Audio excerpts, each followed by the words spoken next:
You do not want to go in there. Damn it.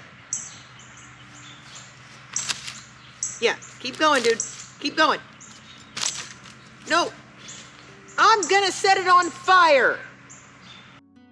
In the hustle and bustle of the city, amidst the towering structures and endless noise, I found myself drowning in overwhelming emotions, anxiety, and pain from past memories. The relentless pace of life left me yearning for a solace, for a connection to the natural world that had always called to my soul. And so, 2 years ago, my husband and I embarked on a journey of transformation.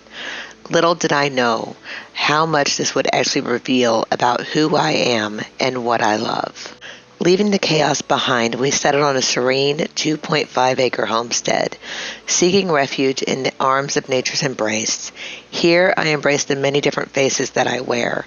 My days as a solution architect for a large firm makes the urge to seek solace in nature even more appealing, leaving behind the technology in the wee hours of the morning and the quiet, serene hours of the evening. Through my journey, I have learned that healing comes in many forms. As I tend to the roots of the plants, I also tend to the roots of my own being. Each day on the homestead brings a profound sense of peace, the kind that only arises when one aligns their passion with their purpose. At the back of our property lies the garden of the elderly couple who used to own the house that we now live in. This is where we began before I had a camera. And oddly enough, with how weird I am, this seemed like the most absolute perfect project to jump into and get my hands in the dirt. I have always loved growing things and just seeing them bloom from such a tiny seed into something absolutely amazing. And this was our plan for our first year garden. However, things did not exactly go as planned. So what we're missing here is the footage of putting in the poles and the concrete, tilling all of this up 3 to 4 times, a massive 25 by 100 foot hoop house that all got destroyed in a storm. The hoop house flew out, it knocked some of the poles down, weeds grew in, we had an amazingly stormy season.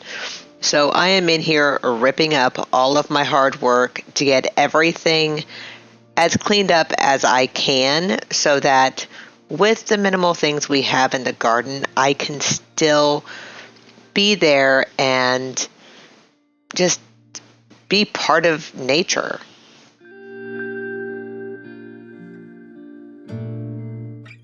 We also had our lawnmower break down and it was out for repairs for 4 months, y'all. So I am going in with a weed eater and trying to get it all out. So the little tufts of grass that looked like I left were actually cleome flowers and they were so pretty. At this point, we have now tilled it all down. I am done. I am getting commercial grade weed fabric and I'm over it. Not only am I over it by a little bit, I am over it by a whole hell of a lot. So I go through, I kick this through. It takes me about an hour every morning. I am out there at dawn doing this. So we put down the first layer and here in a second, you're going to see where it transitions to, I put a second layer of this commercial grade weed fabric down. That's how done. That I was done with having to redo all of my hard work, but I stuck it out and we will eventually get there. If you are enjoying this content, please go ahead and cast a spell on that like button. I'd really appreciate it.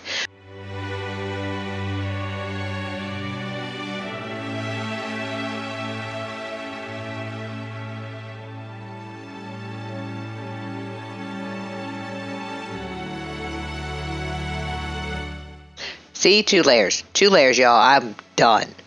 Then we go on to pull in all of the beds I built after I had a pretty large surgery and I just was trying to get things done.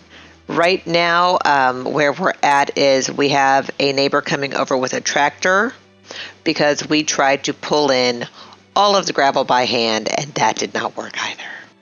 So here we have our neighbors, Steve and Nancy, who have been together since they were 5, the most absolutely adorable couple ever. They are probably in their 80s now. He helped us haul all the gravel into the garden, and the idea was that he could just drive the tractor into the garden, drive it around, dump the gravel where we need it, and just we'll have a little bit of moving to do. And that was it. We're about to find out that that is not how this is going to go.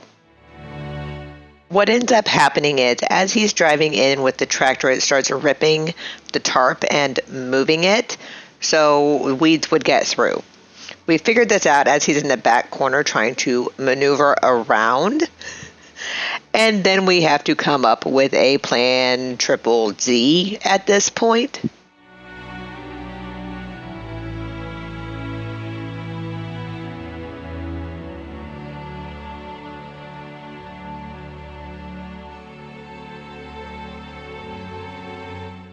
So we notice this as he's trying to maneuver around. So after this, we go in and we fix up just the little bits that got snagged and moved and get that all corrected so that we can implement Plan Triple Z.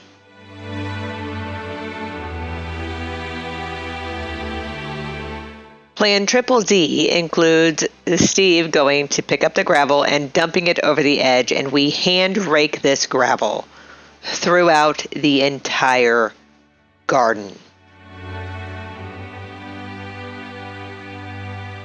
But we succeed. It is a long, hard weekend, but we get there.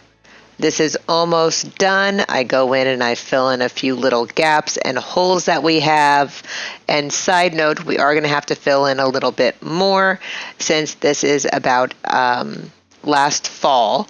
So a lot of that rock has now settled since we are at August 20th of 2023, and this is the fall of 2022. Here they helped us clean up a lot of debris, and they helped us get our yard mowed, as well as another neighbor came by and helped us to mow the yard while we were still waiting on our lawnmower to be fixed. It took forever, y'all.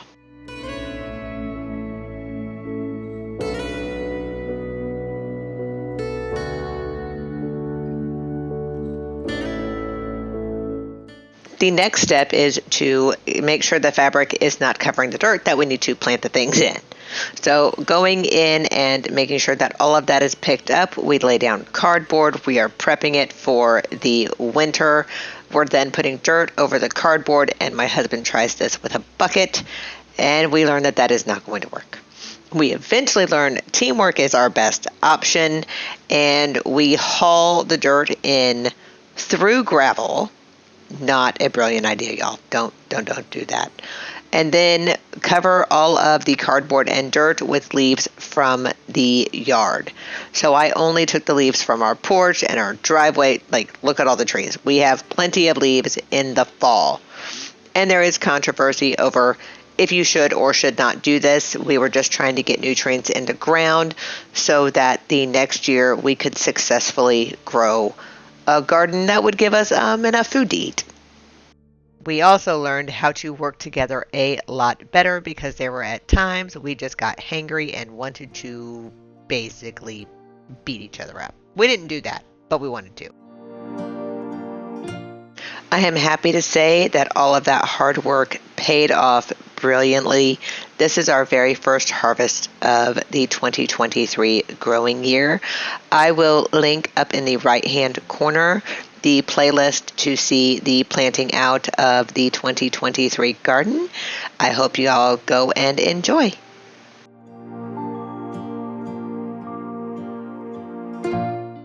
But let's not forget this is 2.5 acres, so there's a whole nother area to be worked on at this same time. I was determined that I was going to have a greenhouse. I have wanted one since I was a little girl. The very first time I saw practical magic and saw all of those plants growing, I just wanted to be surrounded by them. And this is the area near the house. And it was a struggle bus to get this anywhere near under control. There were blackberries growing everywhere, and they weren't the thorny kind. They were the good kind, but I had to get them under control. Getting back here and weeding or a lawnmower or anything was just, we couldn't do it. It was not possible with everything that was growing back here. It was just absolute insanity and just constant upkeep to where you couldn't really enjoy that portion of the yard, simply because so many bugs and ticks and just randomness, and there were poisonous plants and setting things on fire. Yes, I set things on fire. At the beginning of this, you had heard me scream at something to run away because I was going to set it on fire. A poor little frog might have, he did hop away. I do remember him hopping away. But yes, I set it all on fire, and that still did not get rid of the horrendous grass that was growing there. A warning to anybody who's going to plant decorative grass: getting rid of it takes an immense amount of willpower and renting very gigantic equipment. So not only did I set this on fire, my husband set it on fire. We put all kill on it, bleach, everything. So yeah, you see the big tuft right there? That, oh my goodness, it took forever. However, we do finally get the tarp in because I tend to overbuy things because we do not live close to a store. So I did go through and use the exact same commercial grade tarp on the greenhouse area that I did in the back garden. And let me tell you, it has been a life-changing experience.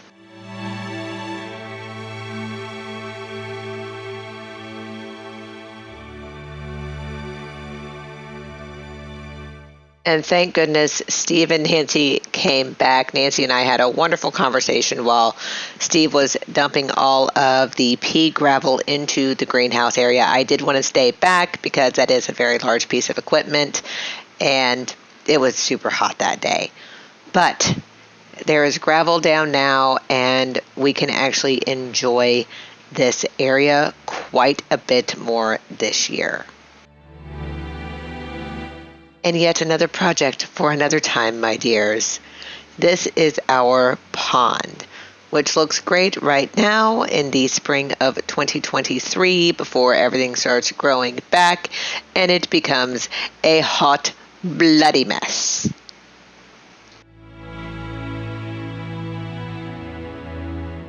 Then we have removed a ton of brush from the property line, and it is all covered in poison ivy, which was a whole fiasco in and of itself, getting that off the property because we cannot burn it. But this is our greenhouse area after the rock is down, and the flimsy little greenhouse could not hold a load of snow, and it crumpled. So that would be the second greenhouse we had gone through on this property. I am happy to say that we now have a real greenhouse, and this area has just turned into a beautiful, wonderful oasis. I will link the rest of the build out for this greenhouse area in the upper right corner to the garden playlist. We have added in a chicken coop and just a ton of amazing things. However, our journey does not end here, y'all. By elements 4 and 1 under moon dark, the spell is gone. However, this, my dear ones, is a story for another time. Thank you so much for spending this time with me. I really do appreciate it, y'all. Please go ahead and like, subscribe, share the video, and hopefully you'll go over to the garden playlist and check out the actual full build of our garden, with way more to come. Thank y'all again. Bye.